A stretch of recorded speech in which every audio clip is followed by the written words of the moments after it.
Olá pessoal, sejam todas e todos bem-vindos, eu sou o Gonçalo e este é o episódio 7 do Lixo Podcast. Antes de começar quero agradecer a toda a gente que ouviu o episódio 6 com o Possível e o Caruça e quero aproveitar para dizer para irem ver o mais recente episódio do podcast da PK, que está disponível no YouTube da PK. Eu gosto de ver o podcast deles e recomendo, principalmente para quem gosta de hip-hop e para quem gosta de metal e sons mais pesados. Obrigado a todos os que estiveram no concerto dos Villain Outbreak e Shadow Mare em Vila Real de Santo António. Foram dois bons concertos, faz muito boa música pesada no Algarve e estas duas bandas são a prova disso. Os concertos foram na Fábrica Coração Doce e houve ainda demonstrações de tatuagem e barbeiro para quem quis mudar o visual e merchandising à venda. Estes eventos já são o terceiro ou quarto evento que acontece e é muito bom para quem gosta de metal e sons mais pesados. Estes concertos são organizados pelo Coração da Cidade e pela Free Project e quero terminar os agradecimentos por agradecer a toda a gente que faz parte da Free Project, todo o apoio que sempre deram ao lixo e toda a disponibilidade que sempre que é preciso um espaço para gravar os episódios do lixo, como foi o caso deste episódio. O meu convidado deste episódio, do episódio 7, é o Fernando Peçanha. O Fernando é mestre em História do Algarve, já com vários estudos sobre a história do Algarve publicados. É também escritor de ficção. Um dos livros que eu gosto dele é o Hotel Anai Daug, consegui dizer à primeira, que é uma pequena história assim mais sombria e sobrenatural. Para além da escrita, o Fernando é músico também, é pianista e membro dos Intento Trio, um projeto algarvio de jazz, já com alguns anos de existência, e é também escoteiro. E ele aceitou o convite para vir ao lixo e foi uma agradável conversa, onde se falou dele, da experiência enquanto escritor e músico, das influências, dos Intento Trio, da história da vila, antes de ser vila e do Algarve, e ainda houve tempo para conspirar pela independência do Algarve. Mas o melhor é ouvirem o episódio, por isso fiquem comigo e com o Fernando Peçanha e o episódio 7 do Lixo Podcast. Eu volto no fim.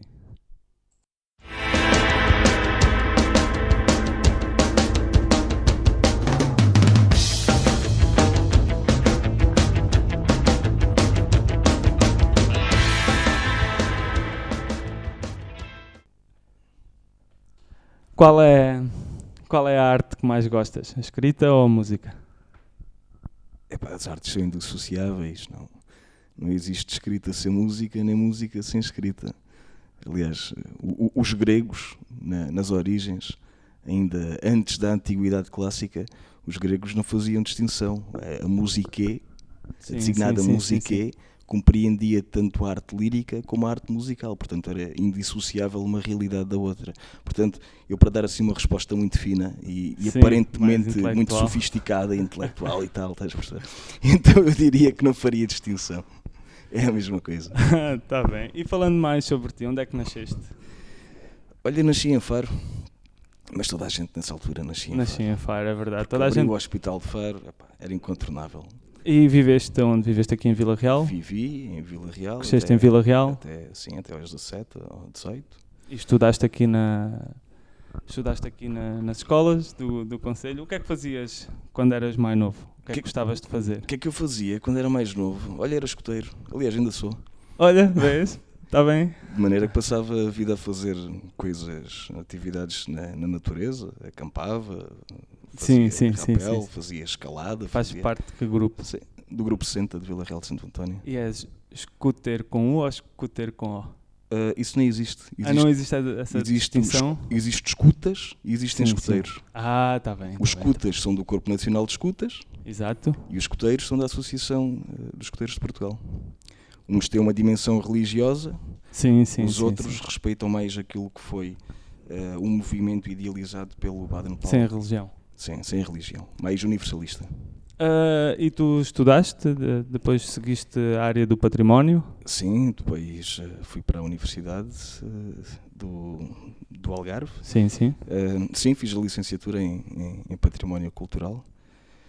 E depois continuei com o mestrado em História do Algarve.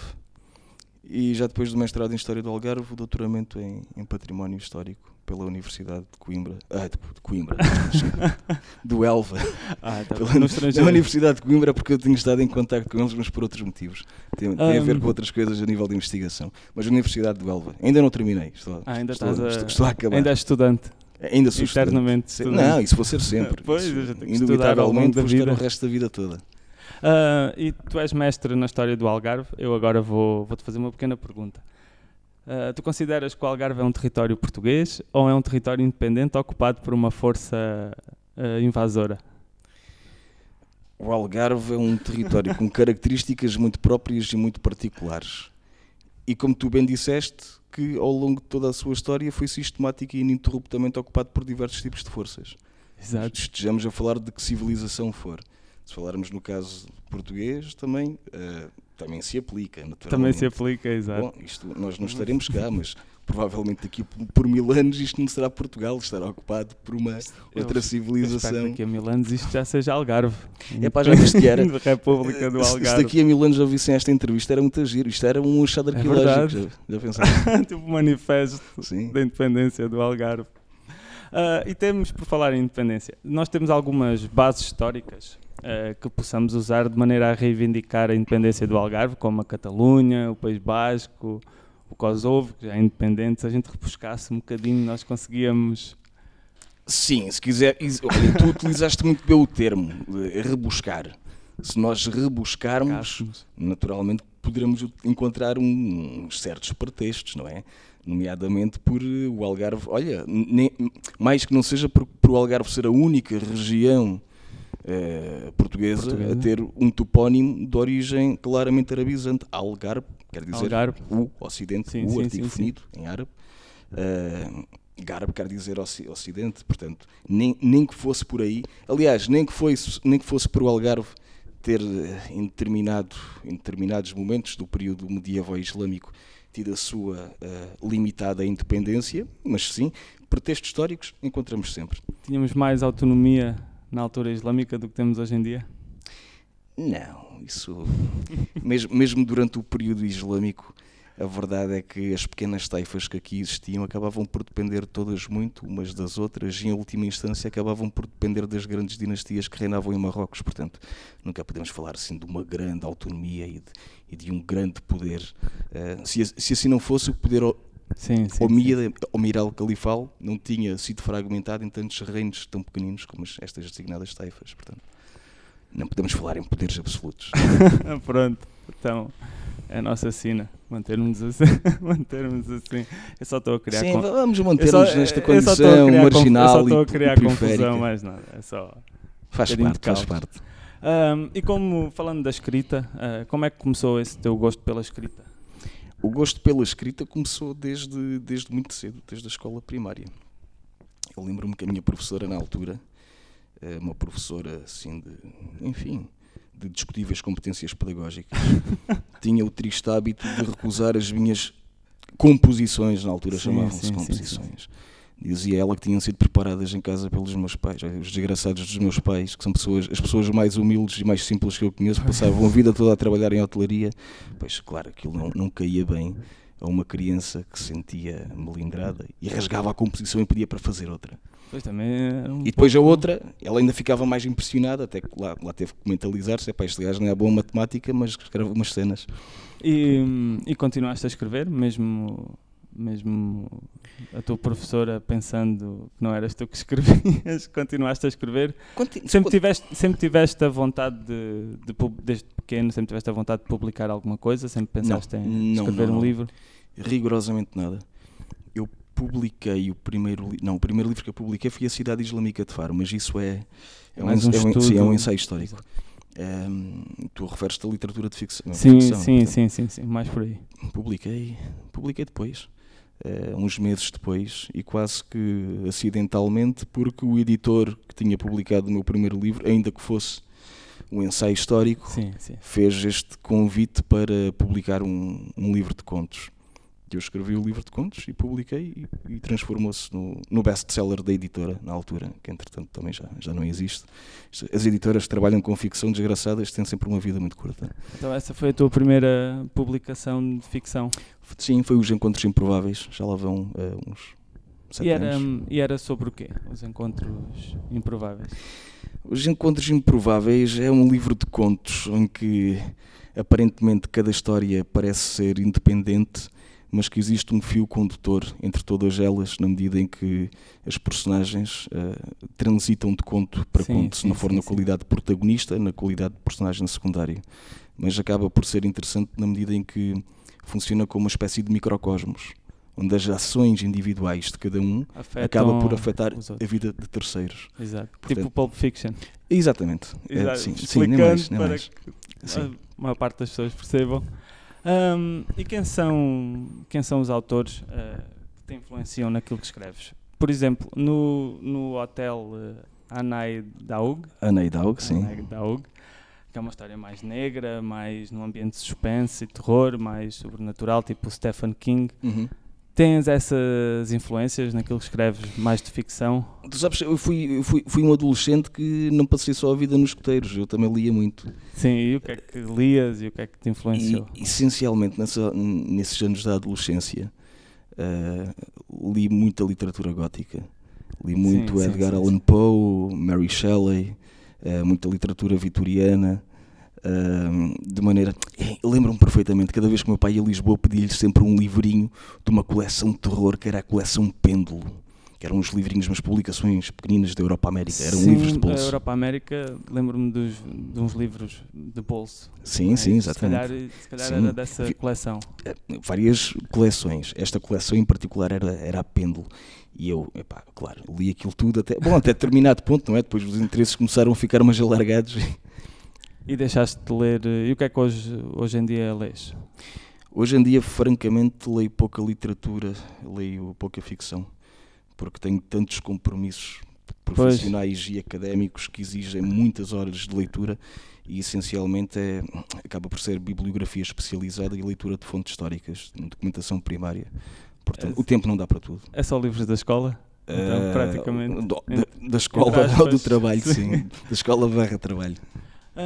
E o que é que te dá mais satisfação na escrita? O conhecimento que adquires quando fazes os trabalhos de investigação ou o poder usar a imaginação e a tua criatividade nas obras de ficção? O que é que gostas mais de fazer? Os trabalhos de investigação ou as obras de ficção? Olha, sabes, eu acho que uma realidade acaba por compensar a outra. Eu escrevi o meu primeiro livro de ficção nas horas vagas da minha dissertação para mestrado. Ou seja, quando já estava tão... Farto. Sim, exatamente. Quando já estava tão saturado de sair, de aplicar aquela metodologia de trabalho aplicada às ciências humanas e sociais para fins e objetivos historiográficos. Então, olha, acabou aqui, agora vou dedicar-me a escrever qualquer outra coisa que me dê algum tipo de gozo, que me dê algum tipo de alegria e onde não esteja condicionado pelas peias da ciência. Onde pudesse andar na tua imaginação e fazer o que quiseres. Espraiar-me à vontade numa planície sem fim. E falando nos ensaios históricos, sim. É o nome científico, certo? Eventualmente. Pronto. Depende do que estejamos a falar. Falando nos ensaios históricos e aqui nesses mais na nossa zona de Vila Real de Santo António, fala-nos um pouco da tua publicação de Cristóvão de Mendonça, navegador no Oriente e conde de Ormuz, um desconhecido comendador de Arnilha. Quem foi o Cristóvão de Mendonça? Sem spoiler muito. Hoje em dia o spoiler sem spoiler muito, o que é que podes contar? O Cristóvão de Mendonça, bom, ele não era conde de Ormuz, ele foi capitão em Ormuz. O Cristóvão de Mendonça é um caso muito complicado, pá.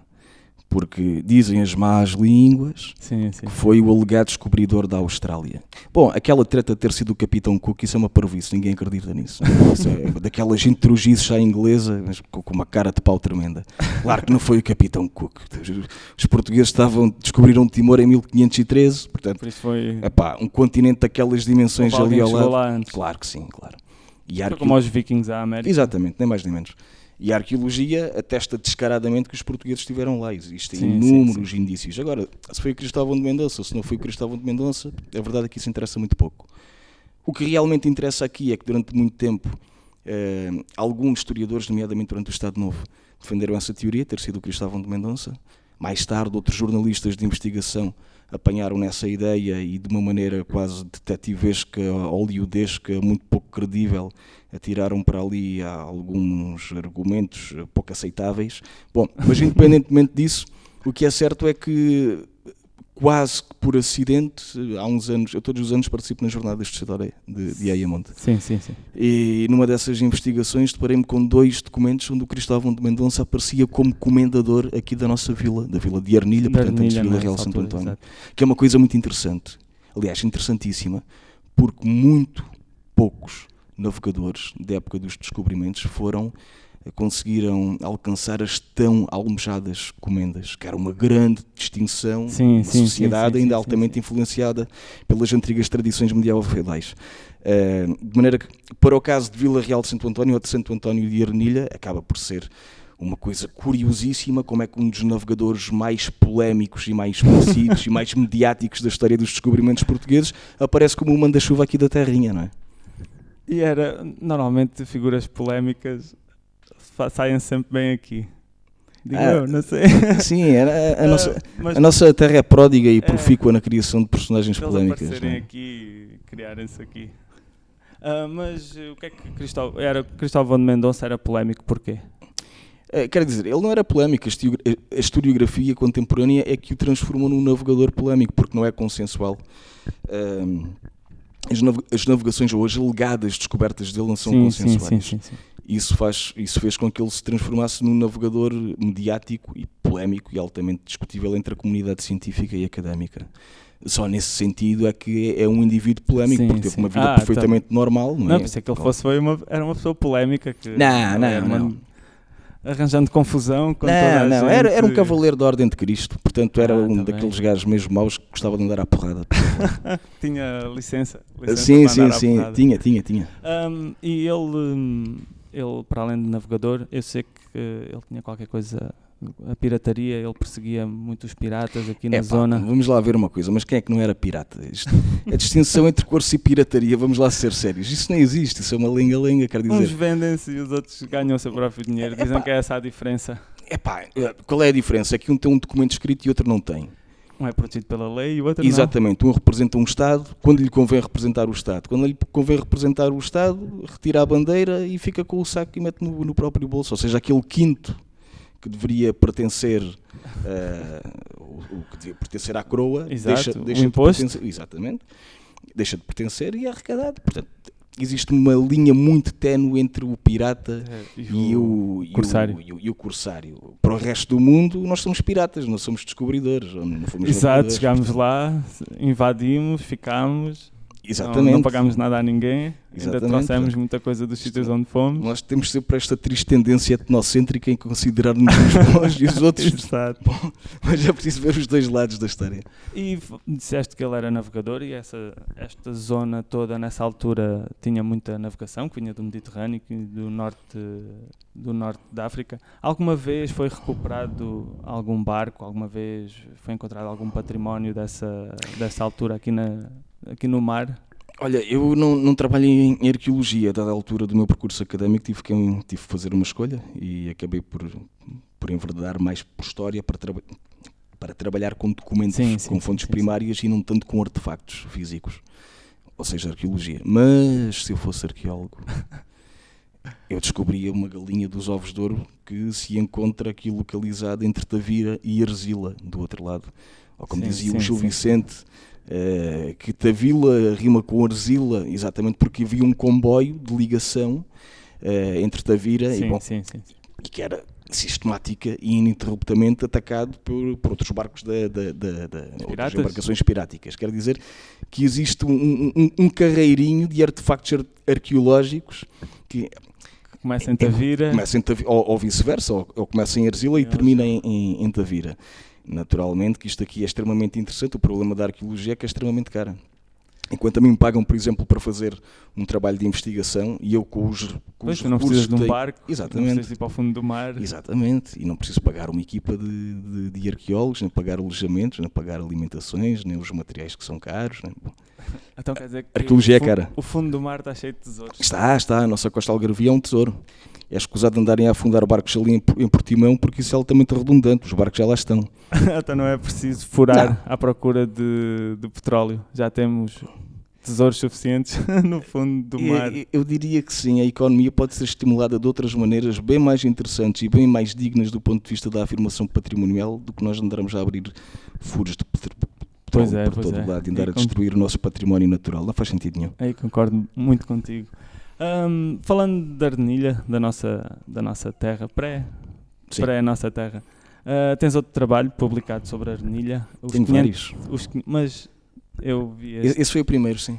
Os 500 anos da fundação de Arnilha, memórias de uma vileta nascida no decurso da expansão portuguesa. O que é que se sabe sobre Arnilha? Porque a nível de património não existe muito. Não existe, mas isso também é facilmente compreensível. Nós temos que ter em consideração que até há relativamente pouco tempo, aliás, até aos anos 60, as casas dos pescadores ali em Monte Gordo eram construídas em colmo, madeira e colmo. Exato, portanto, exato. Imagina se tu transportares isto séculos para trás, se transportares isto para o século XVI, pois naturalmente que as casas das pessoas normais, pois, naturalmente eram construídas em materiais altamente perecíveis e que naturalmente não aparecem no registro arqueológico. A não ser os edifícios em alvenaria, que eram as igrejas que existiam em Arnilha, uma igreja e uma ermida, à exceção destes, pois naturalmente que o resto é inidentificável do ponto de vista arqueológico porque é altamente possível. Estamos a falar de matéria orgânica, ao fim e ao cabo. Sim.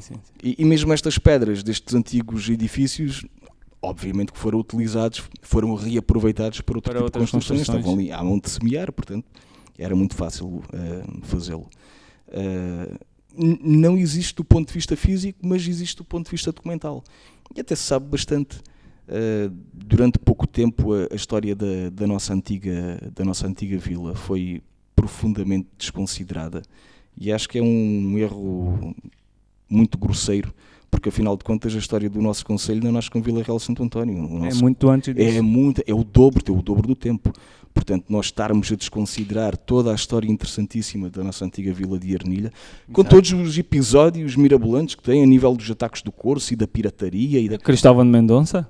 O Cristóvão de Mendonça, por exemplo, eu não acredito que ele tivesse passado aqui muito tempo. Pois, aqui também era comendador das casas de sim, palha. Sim, mas enchia-se completamente com o dinheiro da pesca. Já não sei quem foi que disse que há duas coisas certas na vida. Sim. O Benjamin Franklin. Pronto. As duas certezas que podemos ter na vida. Uma é que morremos, outra é que pagamos impostos. Pagamos impostos. Ninguém sabe. Pois era, por isso toda a gente queria... sabe é pirata. Por isso é que toda a gente queria as comendas. Pois aquilo era um tacho vitalício que dava um jeitaço do caraças. Hoje em dia tem outro nome. Tem. São piratas, mas com gravatas. Já dizia no Nicolau Breiner nos anos 80. Grande Nicolau. Pronto, e agora passando um bocado mais para a música, para além de escreveres, também, a tua música também faz parte das tuas artes. Como é que começaste a tocar? Olha, há pouco tinha dito que não eram só escuteiros e não era só ler. Pois exato, também há a música também ocupou desde não sei como é que tens tempo. Da minha infância. Como é que eu tenho tempo? Porque é que tu achas que eu tenho estas olheiras? Pois, exato. Isto deve ser alguma coisa, pá. Pois, mas a música começou desde muito cedo. Começou desde pequenino. Entrei numa escola de música aqui em Vila Real de Santo António, que era a escola do Ambrósio, a Semifusa. E depois foi o percurso tradicional dos adolescentes, com as bandas de garagem, até que aos 18 anos enverdei por uma instrução mais séria no conservatório. Sim, para o conservatório. E depois do conservatório tive outras experiências, estudei um repertório mais jazzístico, na altura em que fui pianista da Big Band do Algarve. Sim. Mas simultaneamente fui tendo sempre as minhas atividades paralelas a nível da composição, Sendo que ao que tu estavas a referir, calculo que seja ao meu trio, o Intento Sim, Trio. exato, já vamos lá. O Intento Já lá Trio vamos. surgiu mais ou menos nessa altura, quando eu andava a tocar na Big Band do Algarve e estava um bocadinho farto de andar a tocar Sempre vemos standards, músicas. sim, standards do tempo da Maria Cachucha e Criar. da Senhora. Exatamente. Por algum motivo, não segui a carreira no conservatório como instrumentista, como intérprete, Sim, precisamente sim, para sim, sim. ter espaço para poder desenvolver as minhas criações. E foi sempre o piano? Sim, sempre o piano. Sempre nunca tocaste mais nenhum instrumento? Foi sempre Sabes, um dedicaste pianista pode tocar qualquer instrumento. O piano é o universo. Então porquê? Porque é o instrumento que tem todas as notas e todas as oitavas. Por Também, isso é que os compositores tendencialmente tocam piano, mesmo que toquem outro tipo de instrumento, normalmente vão sempre ao piano fazer ali uns arranjitos. Porquê? Porque é o instrumento mais completo que existe, a nível da melodia, a nível da harmonia, a nível do ritmo, dá para conciliar todas estas realidades. E sim, sempre foi o piano. A matemática é a mesma, depois o que muda de instrumento para instrumento é simplesmente a técnica, mas a técnica é uma questão de prática. Porque o conhecimento teórico, o conhecimento musical, matemático, já está interiorizado. A música é toda igual. Sim, exatamente. As notas musicais são todas o mesmo. Exatamente. E as tuas influências a nível de música? Também eram assim tão escuras como as tuas influências a nível da escrita? Quer dizer, não e sim. A minha professora Oxana no Conservatório Regional do Algarve dizia: rapaz, tu és uma romântica a tocar, és uma romântica. Quer dizer, ela achava que tinha uma sensibilidade muito romântica e não tem nada a ver com estas porcarias do Nicholas Sparks, né? Ela estava a falar do romantismo enquanto corrente artística do final do século do século XIX, pleno. Isso é obscuro, não teve forçosamente que ser, mas falar das influências é sempre muito complicado, porque ao longo da nossa vida vamos ouvindo e vamos sendo influenciados por tantos compositores diferentes, tantos géneros musicais diferentes, que o que nós somos na realidade acaba por ser uma súmula de tudo aquilo que nós ouvimos e tudo aquilo que nós gostamos. E tudo o que experimentamos. Tanto se aplica à música como se aplica à literatura. É tudo. E a nível de o que é que ouves hoje em dia? O que é que eu sou hoje em dia? Curioso, olha, o Pedro e o Jorge estão mesmo aqui ao lado, agora estamos a montar a introdução da demo tape do Intento Trio. E ainda, curiosamente, no outro dia, o que estava a falar, não tenho tempo para ouvir música. A verdade é que só ouço música antes de dormir. O que é que eu tenho ouvido atualmente? Atualmente tenho ouvido um Chroma Key, que é o projeto a solo do antigo teclista dos Dream Theater, o Kevin Moore. Sim. Tenho ouvido pianistas polacas, tenho ouvido pianista, tenho ouvido trompetistas libaneses, tenho ouvido eu não digo os nomes que é para não fazer figura de urso, são complicados. Tenho ouvido tocadores da laúde da Tunísia, portanto, desde a música clássica, passando por música de contornos mais alternativos, passando por música de contornos mais étnicos, tenho uns gostos muito variados. E são esses gostos todos que depois fazem aquilo que é o teu estilo? Notas quando estás a tocar ou estás a compor música ou estás a fazer alguma coisa, notas que é nessas influências que tu vais buscar aquilo que é o resultado final que fazes? Sim, de uma maneira muito geral, sim.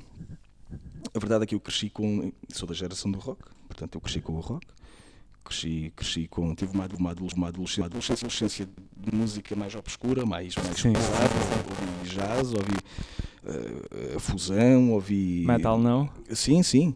De maneira que todas estas variantes diferentes, todos estes géneros diferentes, depois acabam por resultar naquilo que é o resultado final das composições, não é?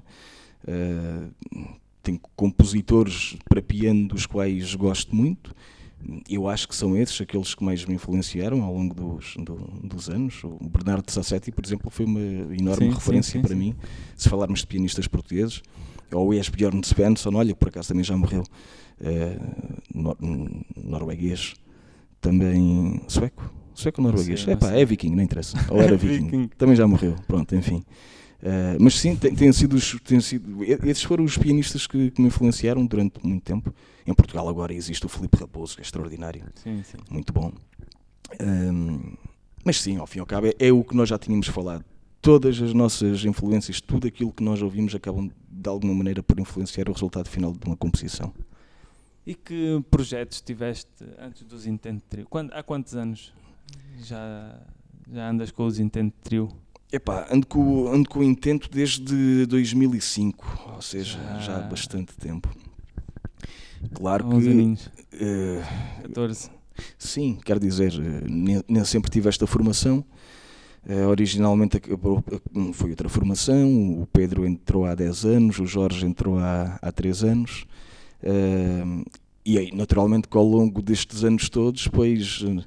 A banda foi sobrevivendo, o projeto foi sobrevivendo com intermitências. Sim. Há alturas em que ando mais ocupado, ou por motivos profissionais, ou por motivos académicos, ou por desastres de natureza pessoal ou emocional, deixo de ser tão produtivo, mas passado pouco tempo voltamos sempre à carga.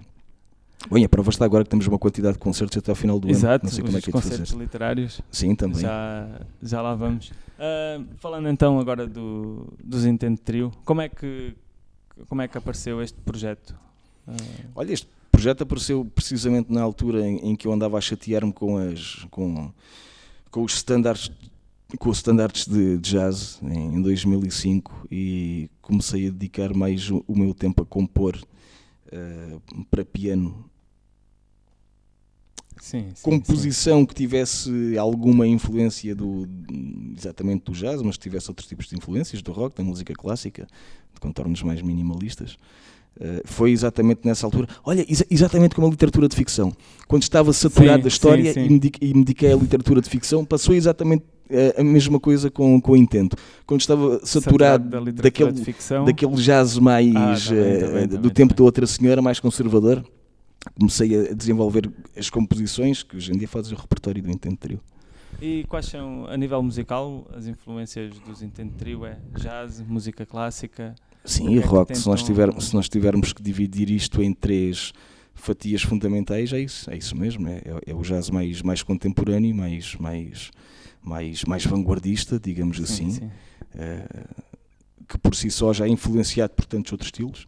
Outra grande fatia cabe ao rock, porque nós todos somos indivíduos que cresceram na geração do rock. Do rock, exato. Portanto, e a música clássica acaba por ter aqui uma expressão também muito, muito sólida em função da formação que eu tive durante o meu percurso pelo conservatório. Portanto, são 3 géneros que aparentemente distintos acabam por funcionar muito bem se andarem direitinhos de mãos dadas.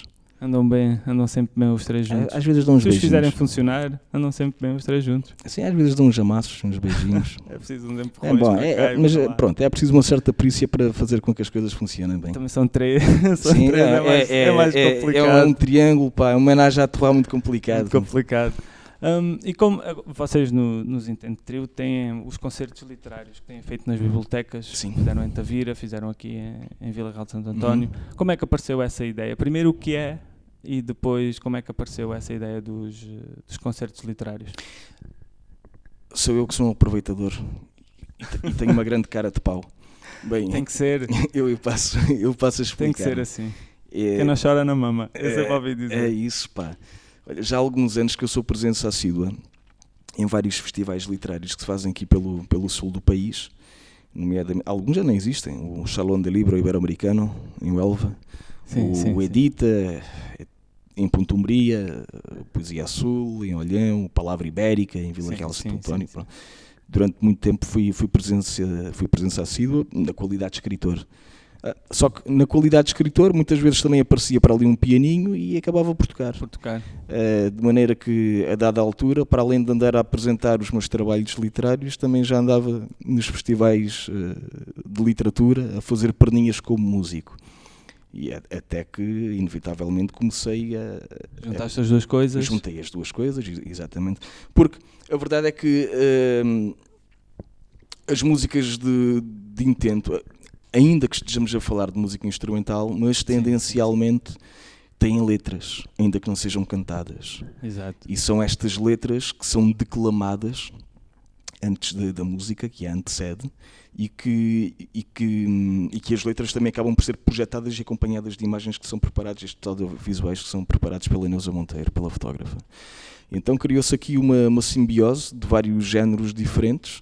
Estamos a falar, portanto, em declamação poética, estamos a falar em música, estamos a falar de imagem e audiovisuais, e acaba por funcionar como um espetáculo onde nós envolvemos vários sentidos. E este espetáculo, naturalmente, foi classificado, este género pomposo de concerto literário. E tem sido esse concerto que temos andado a vender muito por todo o sul peninsular, basicamente. Não só Portugal, mas também em Espanha. E está a correr bem? As pessoas aderem, gostam? Tens tido um feedback positivo? Sim. Tem sido muito giro.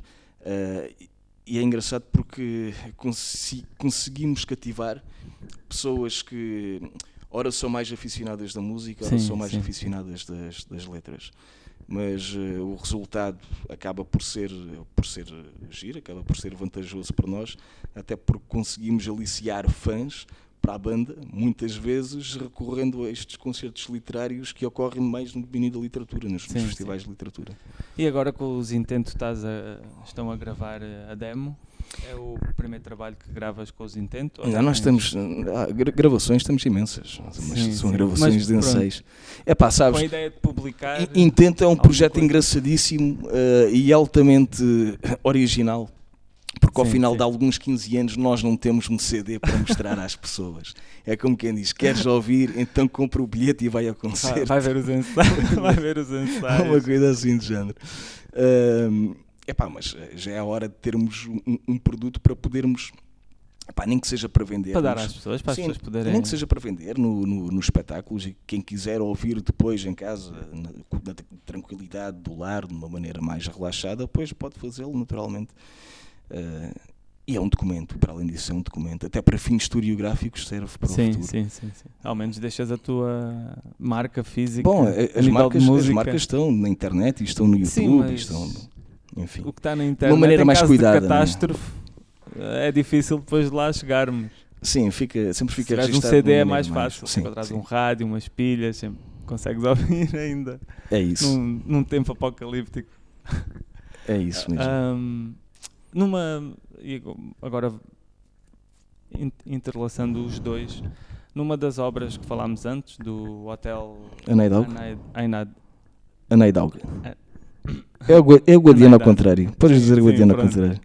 Já estou com a língua enrolada. Juntaste a música à escrita, para além do... Olha, foi um desses casos, sim, para além do cinema, ou isso nunca chegou a ir para a frente?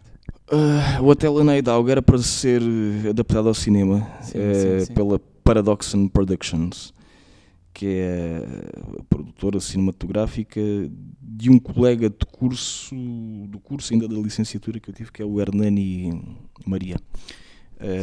Mas, francamente, se as coisas são difíceis no domínio da literatura e são difíceis no domínio do cinema, então... Bom, claro, muitas vezes nós temos que trabalhar com apoios, e quando estes não chegam, os projetos acabam por desacelerar e até que, inevitavelmente, muitas vezes são abandonados.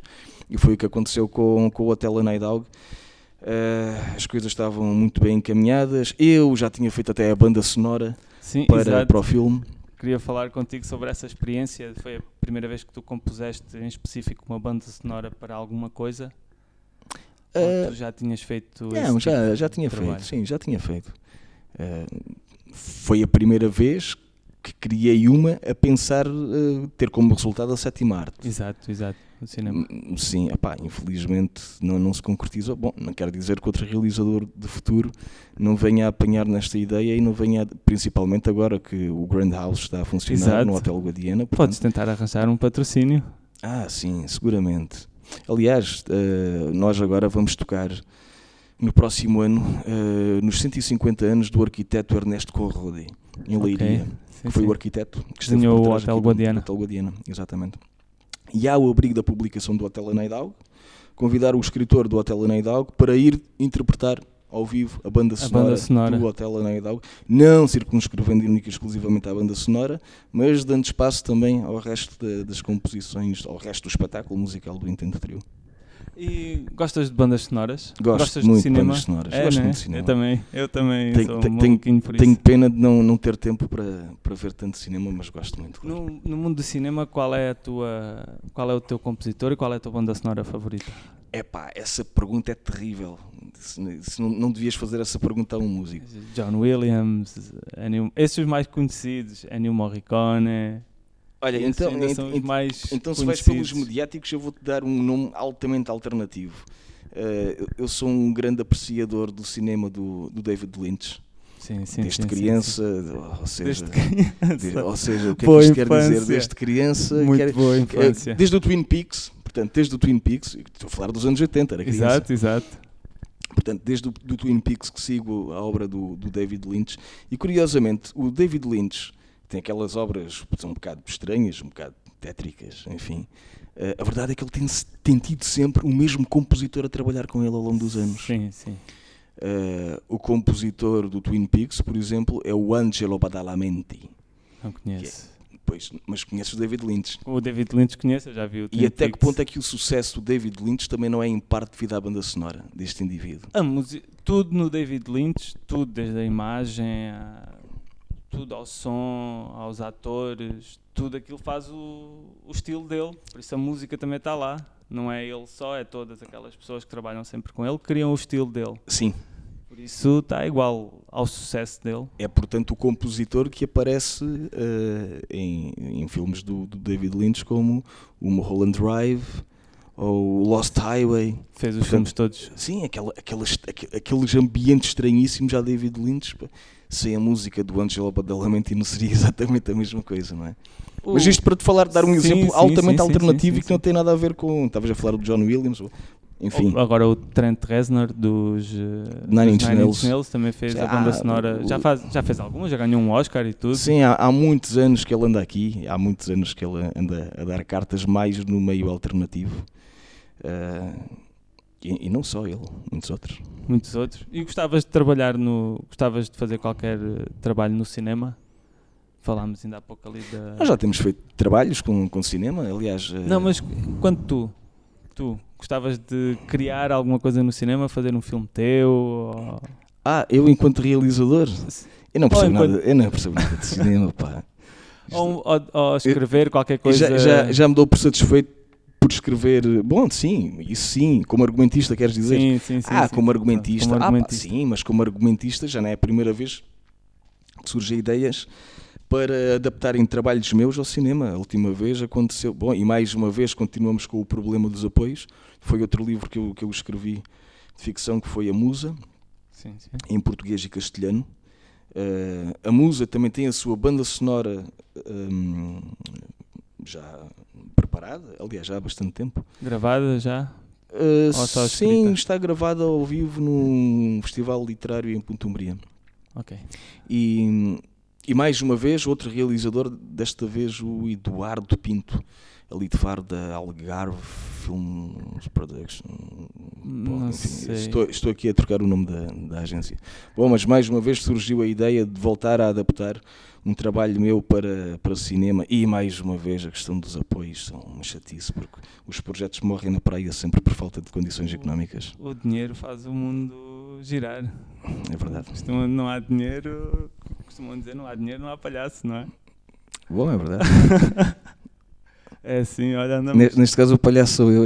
Andamos todos ao mesmo. Pronto, olha, muito obrigado. Muito obrigado eu pelo convite. Por teres aceito o convite. E o futuro? Antes de irmos embora, o futuro do Fernando Peçanha, a nível literário, a nível musical, o que é que tens agora? Concertos? Eu tenho andado, por acaso tenho andado a escrever, a compor novo material, não tanto a pensar nos Intento, mas mais a pensar no universo piano solo. Para além do EP com o Intento, gostava de gravar este novo material que tenho vindo a compor a solo. E é um projeto que eu tenho, que gostaria de concretizá-lo pelo menos até ao final do ano. Da mesma maneira como aqui o EP de Intento. Isto a nível musical. E porquê não entregar a intento, porque são composições mais intimistas, sim. Mais pessoal. Mais pessoais, exatamente. E que acho que vale a pena dar outro tipo de roupagem a nível de trabalho como instrumentista. Sim. No que diz respeito à literatura, francamente nunca mais. Tenho 2 romances que vão a meio e não tenho. Aliás, um está a terminar e não consigo terminá-lo. Porque os compromissos também, depois a nível académico e profissional, que acabam sempre por entrelaçar-se uns com os outros. Também há deadlines para cumprir, há prazos para cumprir. E fazer investigação com timings determinados acaba por ser um pouco estressante, acaba por ser um pouco enervante, de maneira que, vamos continuar as investigações, vamos continuar a tocar ao vivo, vamos continuar as composições e as gravações, a escrita de ficção, quando houver um tempinho, também haverá de ser publicada. Muito bem, e ao vivo, onde é que vão estar? Agora com os Intento. Olha, já no próximo dia 17 vamos estar com os... 17 de novembro. Não, já em outubro.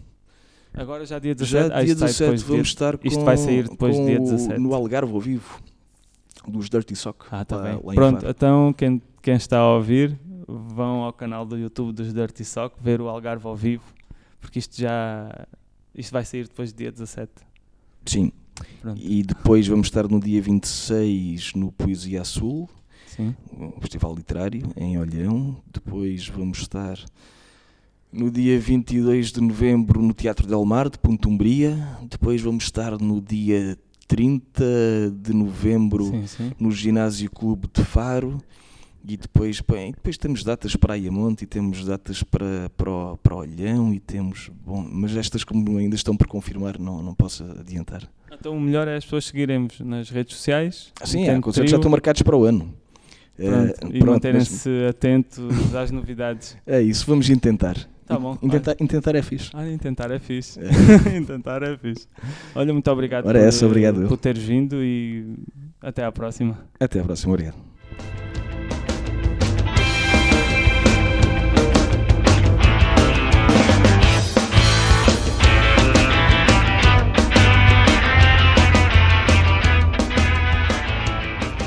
Então, gostaram?